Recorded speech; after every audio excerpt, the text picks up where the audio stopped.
새 사람을 입고 살아가는 우리의 모습은 세상과 다른 생각, 다른 말과 다른 행동을 하며 살아가게 되어지지요. 화가 나는 억울한 순간에도 우리는 어쩌면 용서를 선택하게 되어집니다. 또 내 유익을 포기하는 미련한 자의 자리에 갈지도 모릅니다. 높임 받기보다는 높여주고 불법의 편안한 길이 아니라 바로 하나님의 정의와 공의, 그 좁은 길, 좁은 문으로 가기로 우리는 선택하며 살아가지요. 긍휼함으로 자비를 베풀고 겸손함으로 온유하며 오래 참음으로 용서하는 삶이 바로 새 사람을 입은 사람들의 모습입니다. 그렇게 우리는 믿음의 공동체를 만들고 하나님을 찬양하며 위로하고 격려하고 사랑으로 하나를 이루어가죠. 부부 사이도, 자녀와 부모의 사이도, 종과 상전의 사이도 죽게 하듯하며 우리는 새 사람의 방식으로 살아가야 합니다. 그렇게 우리가 행하고 살아가야 하지만 우리는 우리 공동체 안에서만 사는 것이 아니죠. 믿는 사람들과 더불어 예배드리고 함께 모여 교제하지만 우리의 삶의 터전은 또한 믿지 않는 사람들, 바로 오늘 본문의 외인들과도 함께하는 것입니다. 그들과 어울려 살아가는 우리의 삶 속에서 우리가 하나님 말씀대로 또 새 사람을 입고 새 사람대로 살아가는 것은 쉬운 일만은 아닐 것입니다. 때로는 위의 것을 찾고 행하는 우리 모두를 세상 사람들은 이해하지 못하고 미련해 보인다 하기도 하고 고개를 흔들 수도 있을 것입니다. 또한 우리가 하려고 하는 일들을 방해하려도 하기도 하겠지요. 이러한 상황 가운데 어떻게 새 사람으로 행할 수 있을까요? 그 원동력은 무엇일까요? 오늘 바울은 끝 인사 전에 마지막 권면을 통해 골로새 교회 성도들이 바로 기도를 통하여, 그 기도를 통하여 새 사람을 입고 새 사람으로 행하기를 권면하고 있습니다. 기도를 계속하라. 바로 바울 사도의 권면이지요. 감사함으로 기도하며 깨어있으라 분명히 말씀하고 있습니다. 기도는요, 화려한 언어, 고급스러운 언어, 그 단어를 사용하여 기도하지 않고 또한 유창하게 하는 것이 아닙니다. 능력 있는 기도는요, 멈춤 없는 기도입니다. 끊임없이 기도하는 것이죠. 그것이 바로 기도의 능력 있는 기도의 모습입니다. 하나님의 하나님 되심을 믿고 만유의 주 되시며 왕 되신 하나님 앞에 기도하는 것입니다. 그분과 대화하고 그분의 뜻을 알아 나의 것을 내려놓고 주님과 동행하며 주님의 뜻을 이루어가며 함께하는 것이 바로 기도이지요. 기도의 가장 큰 유익은 무엇일까요? 유대인들이 바벨론의 포로가 되어진 적이 있습니다. 바로 남유다가 그 죄악으로 말미암아 바벨론의 포로로 사로잡혔을 때, 그리고 그들이 고향 예루살렘을 그리워할 때 여호와의 말씀은 에스겔에게 임하였습니다. 에스겔 36장 35절에서 38절의 말씀을 살펴볼 텐데요. 먼저 35절, 36절 말씀입니다. 사람이 이르기를 이 땅이 황폐하더니 이제는 에덴 동산같이 되었고 황량하고 적막하고 무너진 성읍들의 성벽과 주민이 있다 하리니 너희 사방에 남은 이방 사람들이 나 여호와가 무너진 곳을 건축하며 황폐한 자리에 심은 줄을 알리라. 나 여호와가 말하였으니 이루리라. 아멘. 심판으로 말미암아 예루살렘은 황폐해졌습니다. 그러나 하나님은 이스라엘 백성들을 포기하지 않으셨지요. 그들을 포로 시절 가운데 연단하며 그들을 정결케 하며 그들이 하나님 말씀으로 다시 한번 변화되고 주를 의지하는, 여호와를 의지하는 백성으로 다시 그들을 세우셨던 것입니다. 그리고 그 약속의 때, 회복의 때에 그 황폐하였던 예루살렘은 에덴 동산과 같이 되어질 것을 말씀하고 있는 것입니다. 바로 포로 귀환의 역사를 이루어 주시겠다는 것이지요. 이 일이 어떻게 되어진다라고 말합니까? 나 여호와가 말하였으니 이루리라. 아멘. 여호와 하나님이 말씀하셨습니다. 하나님이 약속하셨습니다. 여호와 하나님이 약속하셨기에 반드시 이루어 주실 줄을 믿습니다. 세상 최고의 권력자들도 자신이 말한 것을 다 이룰 수 없었습니다. 나폴레옹은 내 사전에 불가능은 없다라고 하였죠. 그러나 그는 세인트 헬레나 섬의 유배 생활로 그 생을 마감합니다. 독사를 당했다는 설도 있죠. 그러나 하나님께서 말씀하시면 반드시 이루어집니다. 무엇 때문입니까? 하나님이 만유의 주이시요 세상의 창조주이시요 세상의 주인이시기 때문입니다. 다윗 왕은 시편 42편 1절로 이렇게 노래하였습니다. 땅과 거기에 충만한 것과 세계와 그 가운데에 사는 자들은 다 여호와의 것이로다. 아멘. 이 모든 것이 다 여호와 하나님 것입니다. 하나님이 주인이시요 하나님이 다스리시며 하나님이 왕 되어 주십니다. 그 왕이 말씀하고 있는 것입니다. 그래서 그 말씀은 반드시 이루어지는 것이지요. 여호와의 명령할 때, 여호와께서 명령할 때 온 우주는 두려워 떨 것입니다. 그러므로 그분께서 약속하신 것은 당연히 이루어질 것을 믿습니다. 그리고 그 말씀이 우리를 이끌어 주실 줄을 믿습니다. 우리에게 주신 약속의 말씀 또한 반드시 이루어 줄 것을 믿으며 한 걸음 한 걸음 전진하시기 바랍니다. 그런데 이 말씀을 이루어가면서 우리에게, 이스라엘 백성에게 요구하신 것이 있었습니다. 37절 말씀입니다. 주 여호와께서 이같이 말씀하셨느니라. 그래도 이스라엘 족속이 이같이 자기들에게 이루어 주기를 내게 구하여야 할지라. 내가 그들의 수요를 땅 양떼같이 많아지게 하되. 아멘. 여호와께서 말씀하시면 이루실 것인데, 그런데 37절을 보시면 그래도라고 다시 말씀하십니다. 그래도 이스라엘 족속이 이같이 자기들에게 이루어 주기를 내게 구하여야 할지라. 아멘. 하나님의 회복의 때가 있을 것이고 그것을 계획하시고 준비하셨는데 이스라엘이 구해라 라고 분명히 말씀하고 있는 것입니다. 하나님 말씀이 반드시 이루어짐에도 불구하고, 그것은 너무나 당연한 것임에도 불구하고 하나님께서 요구하시는 것이 구하라는 것입니다. 왜 이런 명령을 하십니까? 그 이유는 에스겔 36장 38절로 찾을 수 있습니다. 38절 말씀입니다.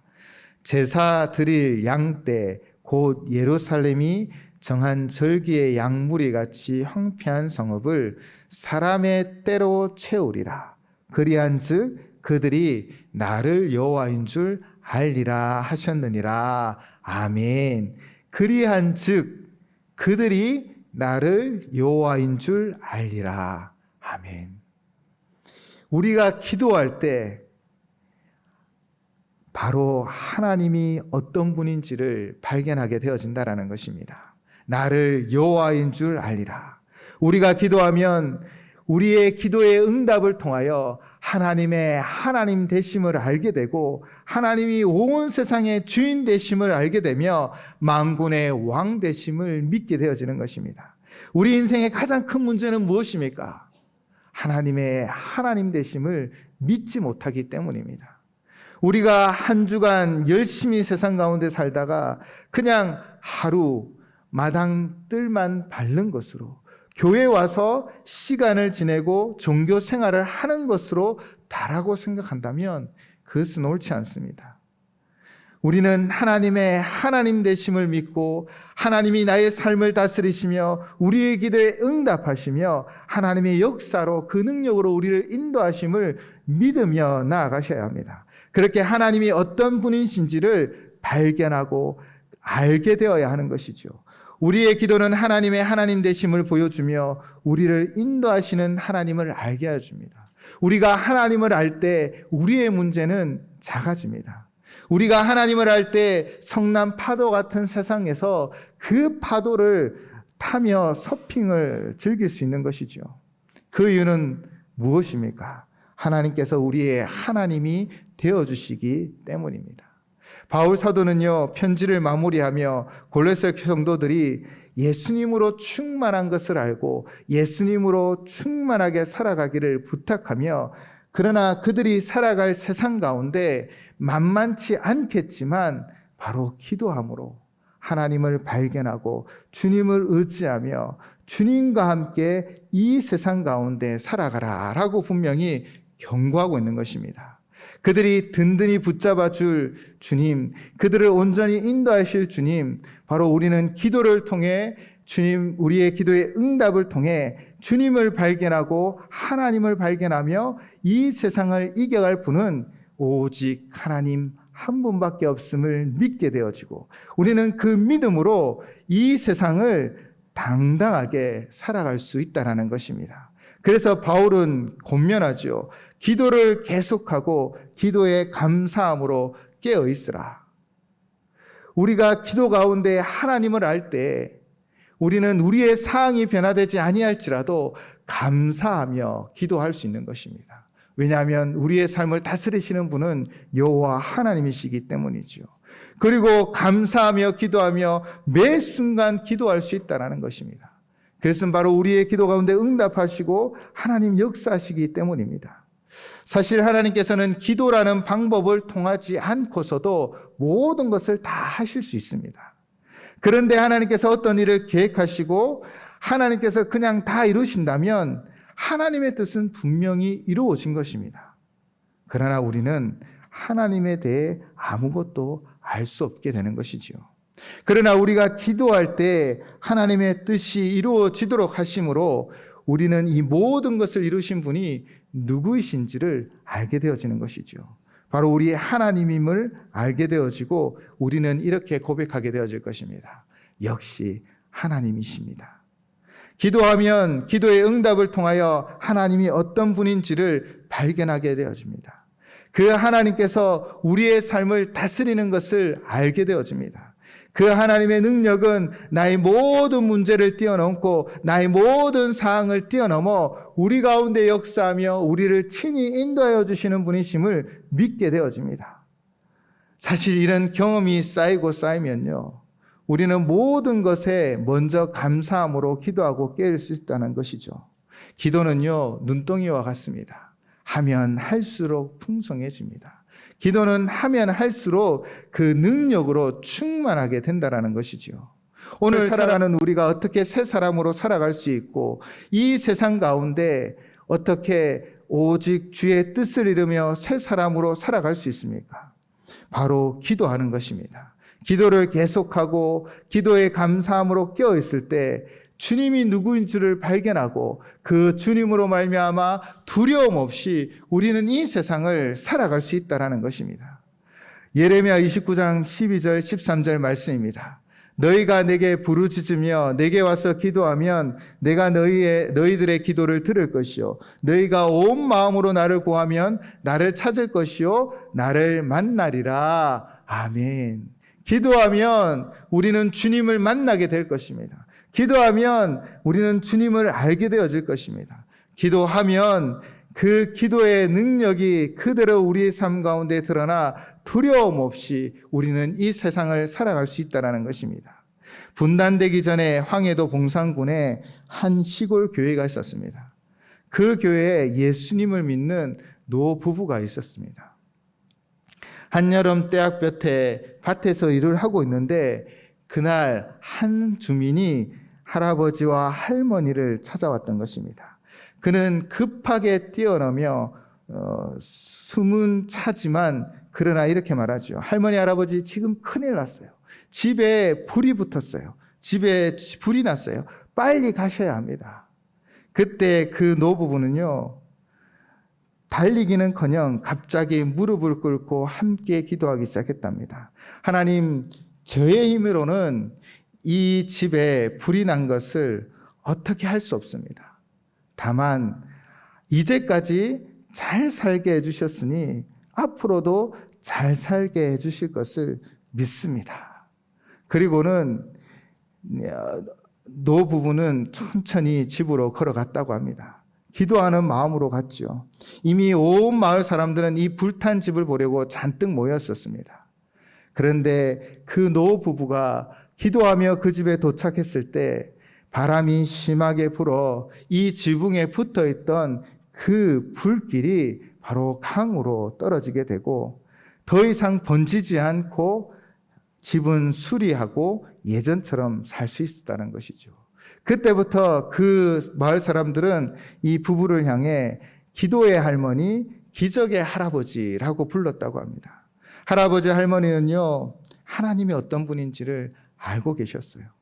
이전까지의 삶을 인도하셨던 하나님, 지금 너무나 큰 일을 만났고 어려움이 있지만 그러나 하나님은 나의 삶을 인도하신 하나님이시기에 능히 이 모든 삶 가운데 나의 삶을 인도해 주실 것이라는 그 믿음이 바로 이 노부부의 마음속에 있었던 것입니다.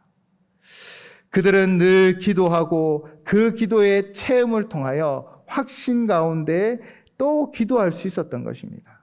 기도는 이렇게 눈덩이처럼 불어나는 거예요. 우리가 기도하면 하나님이 어떤 분인지를 발견하게 되어집니다. 그러면 그 믿음으로 다시 기도하게 되어지는 것이지요. 그래서 그 기도를 통하여 우리는 세상 가운데 당당하게 살아갈 수 있고 세상을 이기는 승리하는 삶을 살아갈 수 있다는 것입니다. 사랑하는 여러분, 올 한 해 기도로 승리하는 삶이 되시기를 축복합니다. 우리가 기도하면요, 우리의 기도의 응답을 통하여 하나님을 발견하게 되어집니다.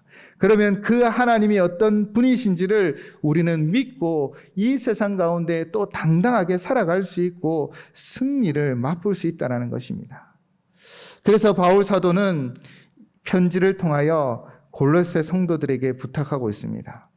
또한 우리를 위하여 기도하되 3절입니다.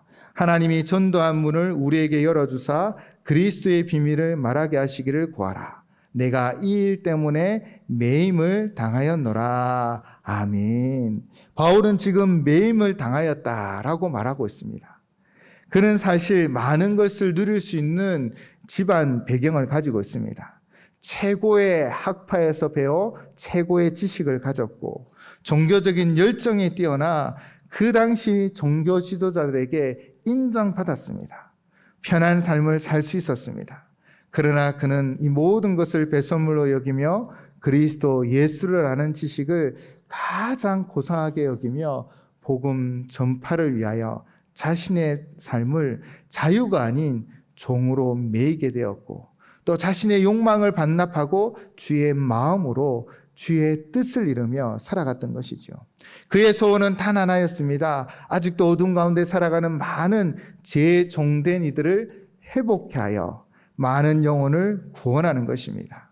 그들이 예수를 믿어 그분을 인하여 풍성한 삶의 자리로 나아가고 예수님만이 유일한 구원자임을 깨달아 알아 그분으로 충만한 삶을 살도록 그는 땅끝까지 나아가 주의 복음을 전하였습니다. 그러나 지금 그의 고백처럼 하나님이 전도한 문을 우리에게 열어주사 그리스도의 비밀을 말하게 하시기를 구하노라.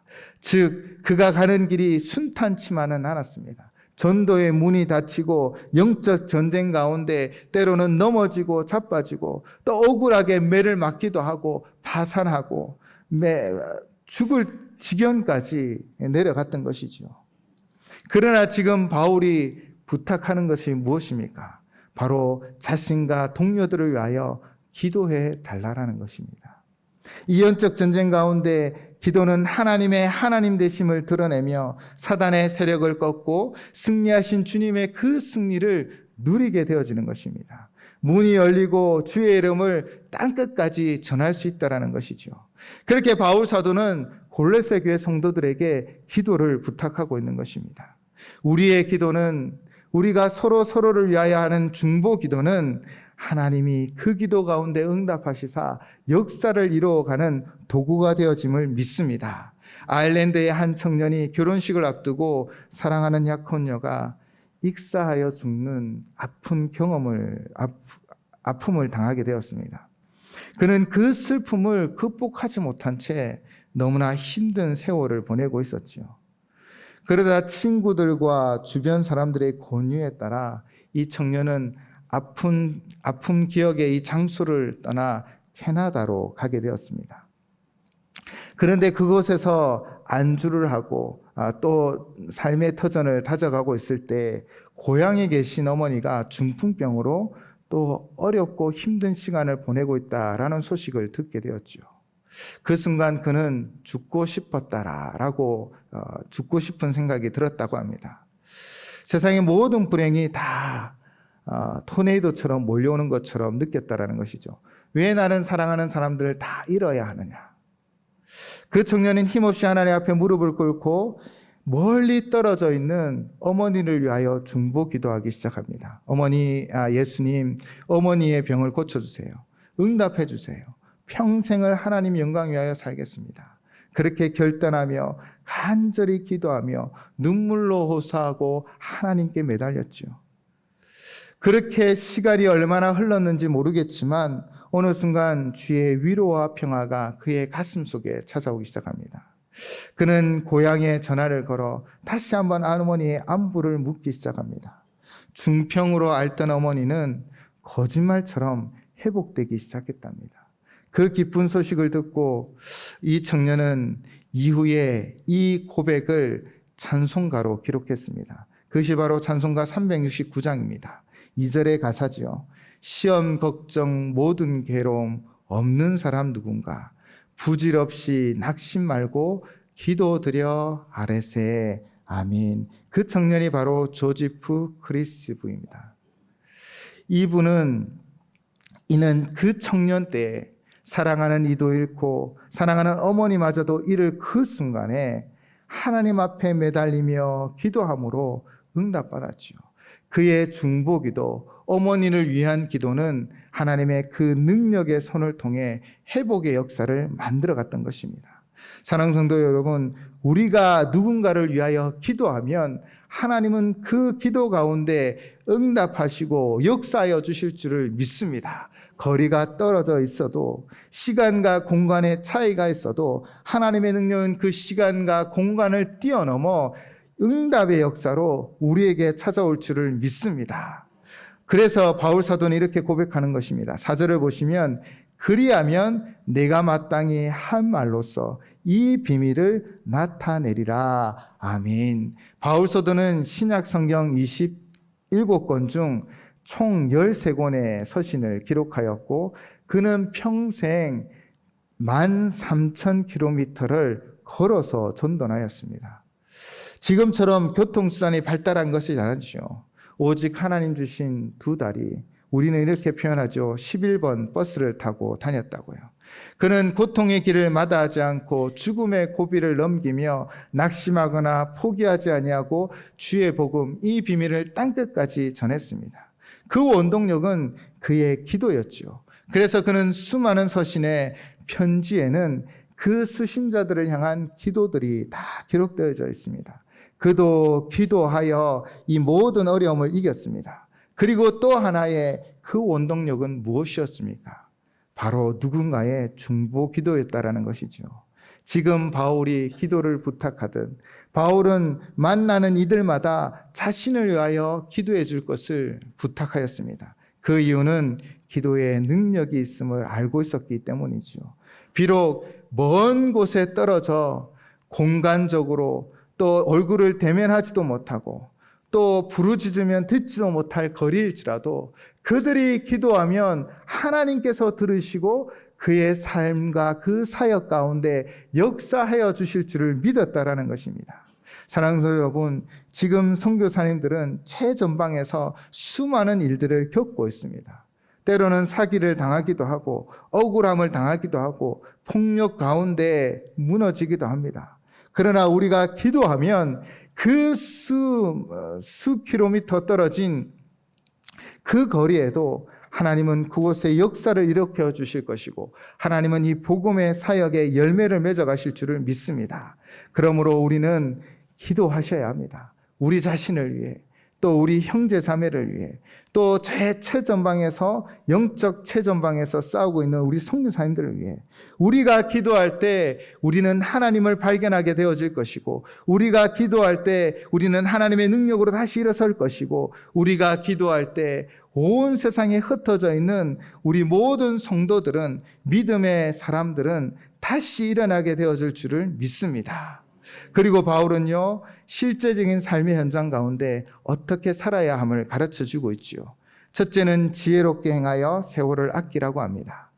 지혜라는 말이 주로 하나님이 주신 것을 깨닫고 그것을 사용하는 것을 말하지요. 지혜는 상대를 권하고 가르치는 것도 관련되어져 있습니다. 그래서 어쩌면 지혜로 말하고 가르치다라고 말할 수도 있겠지만 이 바울은요, 행하라라고 권면하고 있습니다.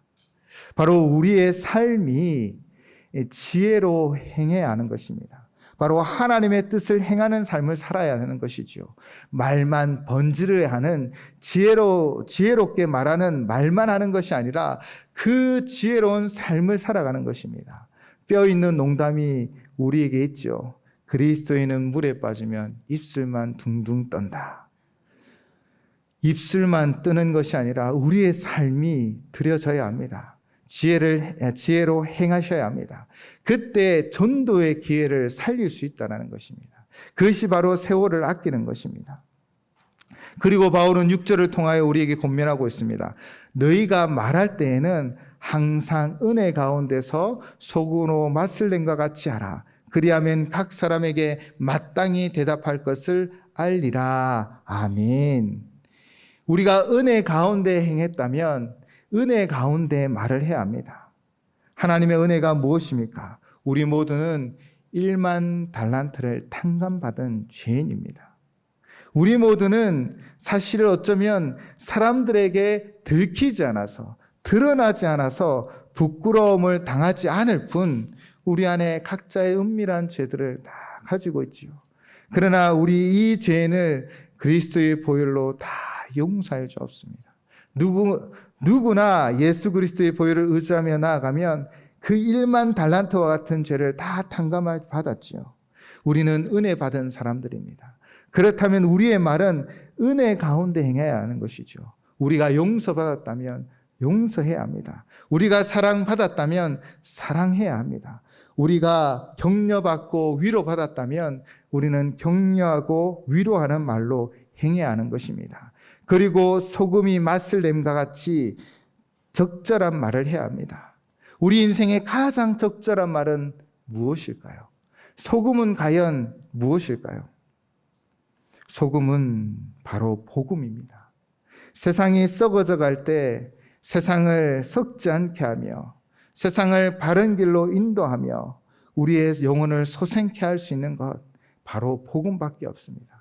바울은 너희가 외인 가운데 살아갈 때 기도로 승리하는 삶을 살아가며 또한 지혜로 행하고 또한 은혜로 말하며 바로 복음으로 세상을 변화시키며 생명을 살리는 일꾼들이 다 되라고 말하고 있습니다. 사랑하는 성도 여러분, 우리가 기도하면요, 약할 때 주님이 우리와 함께함을 알게 됩니다. 우리가 기도하면 소망을 잃었을 때 주님께서 다가와 주시고, 우리가 기도하면 시험 당할 때 우리를 지켜주시고, 우리가 기도하면 실망 당할 때 위로하여 주시는 주님을 만나게 되어집니다. 우리는 그 힘으로 오늘도 내일도 살아가게 되어질 줄을 믿습니다. 또한 우리가 기도하면요, 우리의 기도의 대상이 그렇게 주님을 만나게 되어질 줄을 믿습니다. 그렇게 기도로 깨어있고 계속해서 기도하고 주님과 동행하는 동행의 삶을 살아가는 우리 모든 성도님 되시기를 주님의 이름으로 축복합니다.